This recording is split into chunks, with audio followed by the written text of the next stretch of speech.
UDF നേതൃത്വത്തിന്റെ അവഗണനയിൽ പ്രതിഷേധിച്ച് വൈത്തിരി ഗ്രാമപഞ്ചായത്തിലെ 9ാം വാർഡ് ചാരിറ്റിയിൽ മത്സരിക്കുകയാണ് മുൻ കോൺഗ്രസ് വൈത്തിരി മണ്ഡലം പ്രസിഡന്റ് കൂടിയായ ടി നാസർ. എന്താണ് ഇത്തരത്തിലൊരു തീരുമാനമെടുക്കാൻ താങ്കളെ പ്രേരിപ്പിച്ച കാര്യം? ഞാൻ വർഷങ്ങളോളമായിട്ട് വൈത്തിരി പഞ്ചായത്തിലെ കോൺഗ്രസിന്റെ പ്രസിഡന്റായിട്ടും അതുപോലെ തന്നെ UDF ചെയർമാനും ഒക്കെ ആയിട്ട് പല തെരഞ്ഞെടുപ്പിനെയും നേരിട്ട ഒരാളാണ്. ഞാനിപ്പോൾ ഒരു കോൺഗ്രസ് പ്രവർത്തകനല്ല എന്നാണ് അവർ പറഞ്ഞിരുന്നത്. ഞാൻ കഴിഞ്ഞ കാലത്ത് കെ മുരളീധരൻ മത്സരിക്കുമ്പോഴും അതുപോലെ തന്നെ MI ഷാനവാസ് മത്സരിക്കുമ്പോഴും രാഹുൽ ഗാന്ധി മത്സരിക്കുമ്പോഴും രാഹുൽ ഗാന്ധി മത്സരിക്കുന്നത് വരെ ഞാൻ രാഹുൽ ഗാന്ധിൻ്റെ കൂടെയും ഒക്കെ പ്രവർത്തിച്ച ഒരാളാണ്. പക്ഷേ ചില വ്യക്തിപരമായ ചില സാങ്കേതിക കാരണങ്ങൾ പറഞ്ഞുകൊണ്ട് എന്നെ കോൺഗ്രസിൻ്റെ പല മീറ്റിങ്ങുകളിൽ നിന്ന് മാറ്റി നിർത്തുകയും വളരെ അധികം അവഗണന നേരിടുകയും ചെയ്തതുകൊണ്ടാണ് ഞാൻ കഴിഞ്ഞ പ്രാവശ്യം തന്നെ ബ്ലോക്കിലേക്ക് മത്സരിച്ചുകൊണ്ട് 167 വോട്ട് ഞാൻ പിടിക്കുകയും എൻ്റെ അപ്പുറത്തുള്ള സ്ഥാനാർത്ഥിയും 160-70 വോട്ടുകൾ പിടിച്ചുകൊണ്ട് 300 വോട്ടിനാണ് അവിടെ LDFിൻ്റെ സ്ഥാനാർത്ഥി LC എന്ന് പറഞ്ഞാൽ അവർ ജയിക്കുന്നതും UDFിൻ്റെ സ്ഥാനാർത്ഥി ഷമീർ തോൽക്കുകയും ചെയ്തത്. ആ ഒരു കാരണം വെച്ചുകൊണ്ട് തന്നെയാണ് ഞാൻ ഇപ്രാവശ്യം പഞ്ചായത്തിലേക്ക് മത്സരിക്കാൻ തീരുമാനിച്ചുള്ളത്. ഇവരുടെ അവഗണന സീറ്റ് നിഷേധിച്ചതിലുള്ള അവഗണനയല്ല. ഒരു പാർട്ടിയിൽ നിന്നും ഞാനൊരു കോൺഗ്രസ് പ്രവർത്തകനാണ് എന്ന് പറഞ്ഞുകൊണ്ട് ഞാൻ പല പ്രാവശ്യവും കോൺഗ്രസിലേക്ക് കടന്നു ചെല്ലുവാൻ വേണ്ടി കഴിഞ്ഞ കാലത്തുള്ള DCC പ്രസിഡന്റ് അടക്കമുള്ള PV ബാലചന്ദ്രൻ അടക്കമുള്ള മരിച്ചുപോയ PV ബാലചന്ദ്രനും ND അപ്പച്ചനും ഇപ്പോൾ വന്ന ഐസക്കിനും അടക്കമുള്ള ആളുകൾക്ക് ഞാൻ എന്നെ പാർട്ടിയിലേക്ക് എടുക്കണമെന്ന് പറഞ്ഞുകൊണ്ട് ഞാൻ പലതവണ സിദ്ദീഖ് MLA അടക്കമുള്ള ആളുകൾക്ക് ഞാൻ ലെറ്റർ കൊടുത്താണ്. പക്ഷേ അതിൽ നിന്നൊന്നും ഒരു അനുകൂലമായ മറുപടിയോ ഒന്നും ലഭിക്കാത്തത് കൊണ്ടാണ് ഞാൻ ഈ പ്രാവശ്യവും ഇതുപോലെ തന്നെ 9ാം ഡിവിഷനിൽ മത്സരിക്കുന്നത്. ഞാൻ 9ാം ഡിവിഷനിൽ മത്സരിക്കുന്നവർ ഞാൻ ആദ്യം ജീവിച്ച ഒരു സ്ഥലമാണ് 9ാം വാർഡ് എന്ന് പറയുന്നത്. അവിടെയുള്ള കോളനിയിലായാലും അതുപോലെ തന്നെ 4 സെന്റ് ആയാലും അവിടെയുള്ള ജനങ്ങളോടൊപ്പം ഞാൻ എക്കാലം നിന്നിട്ടുണ്ട്. പ്രളയം വന്നപ്പോഴും ഉരുൾപൊട്ടൽ ഉണ്ടായപ്പോഴും അതുപോലെ എല്ലാ പ്രതിസന്ധി ഉണ്ടായപ്പോഴും അവിടെയുള്ള കുട്ടികൾക്ക് പഠനോപകരണം വിതരണം ചെയ്തുകൊണ്ടും ഒട്ടനവധി ആളുകളെ രോഗികളെ ചികിത്സിക്കുകയും അങ്ങനെ ഒരു ഒട്ടനവധി പ്രവർത്തനങ്ങൾ എനിക്ക് നടത്താൻ സാധിച്ചിട്ടുണ്ട്. അവിടെയുള്ള ജനങ്ങളോട് കൂടെ നിന്നുകൊണ്ട് അവിടുത്തെ ജനങ്ങളുടെ ആവശ്യമാണ് അവിടെ നല്ലൊരു സ്ഥാനാർത്ഥി വേണമെന്നുള്ളത്. അവിടെ ഇപ്പോഴുള്ള സ്ഥാനാർത്ഥികൾ എന്ന് പറയുന്നത് ഈ ഒരു ഇലക്ഷന് വേണ്ടി മാത്രം കുപ്പായം അണിഞ്ഞുകൊണ്ട് ഒരു സ്ഥാനാർത്ഥി ആയിക്കൊണ്ട് ജനങ്ങളുടെ ഇടയിൽ വോട്ട് ചോദിക്കുന്നതിന് ചെന്ന ആളാണ്. പക്ഷെ എന്നെ സംബന്ധിച്ചിടത്തോളം ഞാൻ അവിടെ ജനിച്ചു വളർന്നുകൊണ്ട് ജനങ്ങളെ കൂടെ നിന്ന് പ്രവർത്തിച്ച ഒരാളാണ് ഞാൻ. അതുകൊണ്ടാണ് ഇപ്രാവശ്യം അവിടെ നിന്നതുകൊണ്ട് അവിടെ ഒരു മത്സരത്തെ നേരിടുന്നത്. അവിടെ ത്രികോണ മത്സരം ഉണ്ടാവും എന്നെനിക്കൊരു പ്രതീക്ഷയില്ല. അവിടെ 2 സ്ഥാനാർത്ഥികളാണ്. കഴിഞ്ഞ് ഞാൻ ഒരു ന്യൂസിൽ പറഞ്ഞതുപോലെ 2 സ്ഥാനാർത്ഥികൾ തമ്മിലായിരിക്കും മത്സരം നടക്കുന്നത്. ഒന്ന് LDFിൻ്റെ സ്ഥാനാർത്ഥിയും ഒന്ന് സ്വതന്ത്ര സ്ഥാനാർത്ഥിയാണ് ഞാനും. ഇനി അവിടെ ഒട്ടനവധി സ്ഥാനാർത്ഥികൾ വരാനുണ്ട്. അവിടെ 5 സ്ഥാനാർത്ഥികൾ ഇപ്പോൾ മത്സരരംഗത്തുണ്ട്. അവിടെ ഇനിയും ഒട്ടനവധി സ്ഥാനാർത്ഥികൾ BJPയുടെ സ്ഥാനാർത്ഥികൾ വരാനുണ്ട്. BJPയുടെ സ്ഥാനാർത്ഥിയുണ്ട്. അങ്ങനെ 6 സ്ഥാനാർത്ഥികൾ ഇപ്പം നിലവിലുണ്ട്.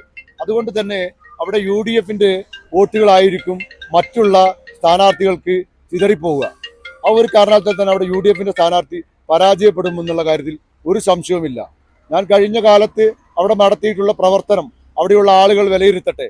അവിടെയുള്ള ആളുകൾ വിലയിരുത്തുമ്പോൾ ഞാൻ കഴിഞ്ഞ കാലത്ത് പ്രളയകാലത്ത് ഇവിടെയുള്ള ചാരിറ്റി സെൻറ്റ് ക്ലാരൻസ് സ്കൂൾ അവിടെയുള്ള ഫർണിച്ചറുകളെല്ലാം ഒലിച്ചുപോയി. ഞാൻ അവിടെയുള്ള ഫാദർ എന്നോട് അഭ്യർത്ഥിച്ചത് പ്രകാരം ഞാൻ അവിടെയുള്ള ആളുകൾക്ക് അവിടെയുള്ള വിദ്യാർത്ഥികൾക്ക് പഠിക്കുന്നതിന് വേണ്ടിയുള്ള ഫർണിച്ചർ സാധനങ്ങൾ അടക്കമുള്ള സാധനം 65,000 രൂപയുടെ ഫർണിച്ചർ സാധനം ഞാൻ എൻ്റെ വ്യക്തിപരമായ എൻ്റെ കഴിവ് കൊണ്ട് മാത്രം ഞാൻ ചെയ്തു കൊടുത്തിട്ടുണ്ട്.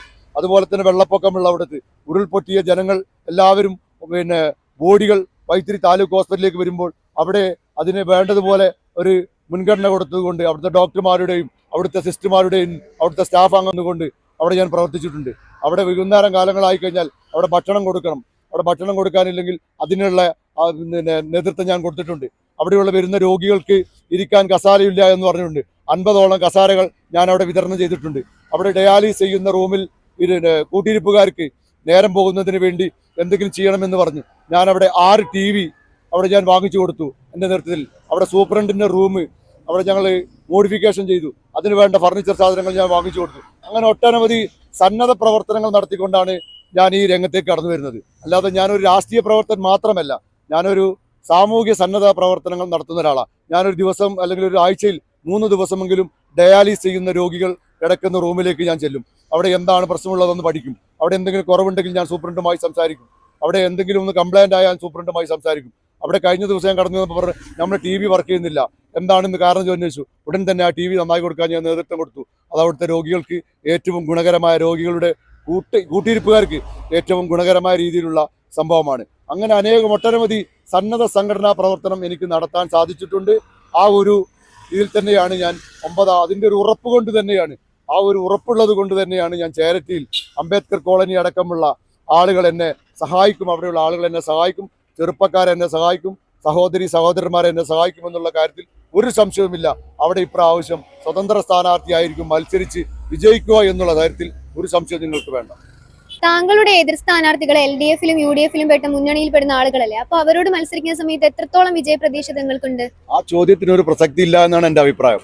അതായത് ജനങ്ങളുടെ ഇടയിൽ ഇറങ്ങിച്ചെല്ലുന്ന ആളുകളെ UDF-ന്റെയും LDF-ന്റെയും സ്ഥാനാർത്ഥികൾ എന്ന് പറഞ്ഞാൽ UDF-ന്റെയും LDF-ന്റെയും സ്ഥാനാർത്ഥികൾ തെരഞ്ഞെടുപ്പ് വരുമ്പോൾ ആരെങ്കിലും പൊക്കിക്കൊടുന്ന് നിർത്തുന്ന ഒരു സംവിധാനമാണ് എല്ലാ കാലത്തും ഉണ്ടായിട്ടുള്ളത്. ഇന്നിപ്പോൾ ഇവിടെ മത്സരിക്കുന്ന ആളുകൾ UDF-ന്റെ കോൺഗ്രസിൽ നിന്നും UDF-ൽ നിന്നും ഒക്കെ പോയ ആളുകളാണ് CPM-ൽ മത്സരിക്കുന്നത്, CPM-ൽ നിന്നും പോയ ആളുകളാണ് കോൺഗ്രസിൽ മത്സരിക്കുന്നത്.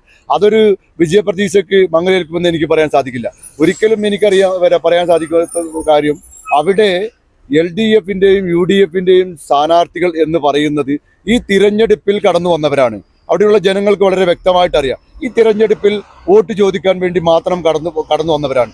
അവരൊക്കെ ജനങ്ങളിടയിൽ മറ്റുള്ള പ്രശ്നങ്ങൾ ഉണ്ടാകുമ്പോൾ ഞാൻ ഈ നേരത്തെ പറഞ്ഞതുപോലെ വരൾച്ചയും ഉരുൾപൊട്ടലും അതുപോലെ മറ്റുള്ള പ്രവർത്തനങ്ങളിലേക്ക് മുന്നിൽ നിന്നിട്ടുള്ള ആളുകളല്ല. അത് ജനങ്ങൾക്ക് വളരെ വ്യക്തമായിട്ട് അറിയാം. അത് ജനങ്ങൾക്ക് അറിയുന്നത് കൊണ്ടാണ് എനിക്ക് ഈ പ്രാവശ്യം വിജയപ്രതീക്ഷ ഉള്ളത്. ഇരു മുന്നണികളുടെയും സ്ഥാനാർത്ഥികളെ അട്ടിമറിച്ച് താൻ വിജയിക്കുമെന്ന ശുഭപ്രതീക്ഷയിലാണ് മുൻ കോൺഗ്രസ് മണ്ഡലം പ്രസിഡന്റ് കൂടിയായ ടി നാസർ. ദേവനന്ദ, News 1 വൈത്തിരി.